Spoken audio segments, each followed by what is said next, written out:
Hello, hello, and welcome to my June book corner, my very belated June book corner. I'm so sorry that this is coming to you a little bit later than I had planned. The beginning of July is crazy for me. It marked my 23rd birthday. I took some time off work, but then I was slogged with work, and as you may be able to hear, I've gotten a little bit ill. And it's just been a very trying beginning to the month. But I still wanted to have my little book corner and get to you guys what I read this month, which were 3 books in total, 2 of which you are probably expecting if you watched my last book corner, and I'm going to get those out of the way for you right now. It was New Moon and Eclipse. I smashed through these.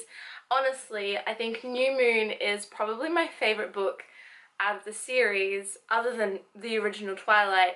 I don't even know why, because Edward's not even in majority of the story, but on this rereading, I sort of realised that I think it's because of the descriptive loss of how Bella deals with the loss of Edward disappearing, and just I think there's a lot more substance in this book, and it seems a lot more purposed than in other books. Like in Eclipse, I mean, it's good, but it's like a fight just has to happen because a fight has to happen, and it's not even like the final fight or anything like that, and it's the whole Victoria thing comes back, and yeah, I mean, it's good, and like I still enjoy it, but New Moon's probably my favourite.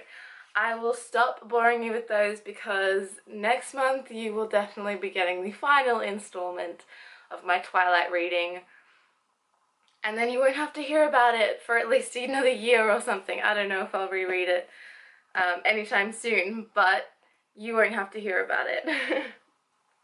The one other book that I read this month has nothing to do with Twilight. It was Palo Alto. I know I am super behind on this one. This became really popular around when the film came out, and I think I originally bought this book around that time, but it took me a little while because I wanted to find a nice cover and I didn't want to buy the film cover. And then I was just in a local bookstore and I saw this one, which is absolutely beautiful. If you can see, it's got like the metallic foiling. It's matte in every other area except for the embossed metallic, and yeah, I think I love the cover a little bit more than maybe I enjoyed the book. So with Palo Alto, I mean, it's a collection of, I guess, little vignettes of different students that live in Palo Alto, and it starts out pretty intense. I guess like the first story in this is quite serious, I suppose, and then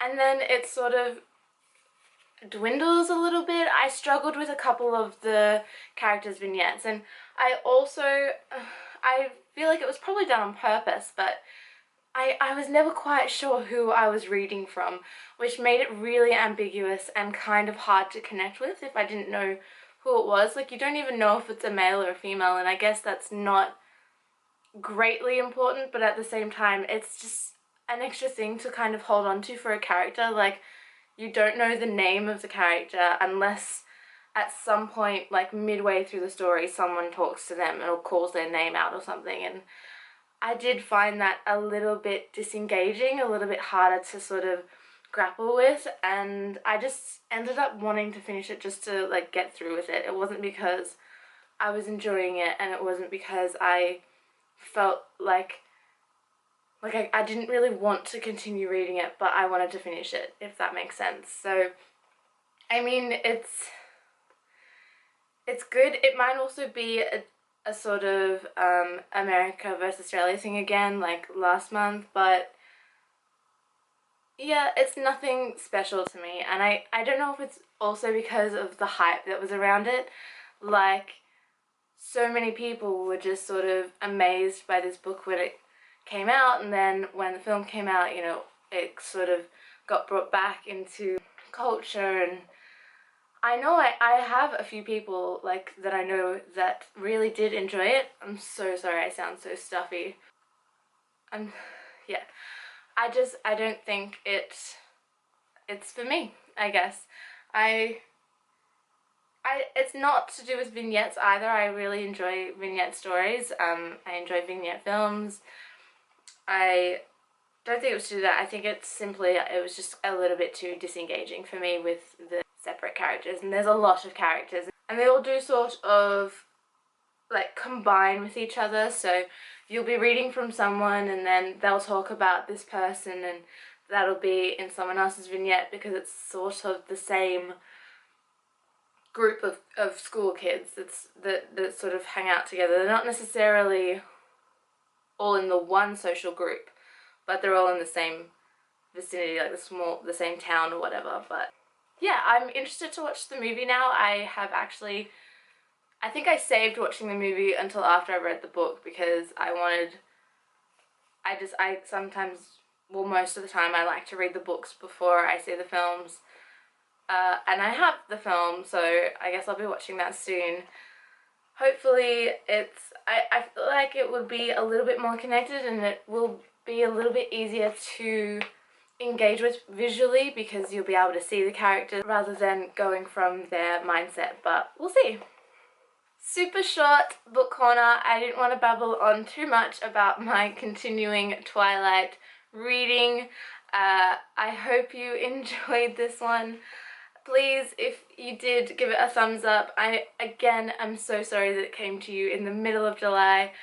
I was aiming to get it up earlier, but, you know, life gets in the way sometimes. So I will see you next month with the final Twilight installment, and you won't have to hear about it again. There's also another book that I finished off reading already.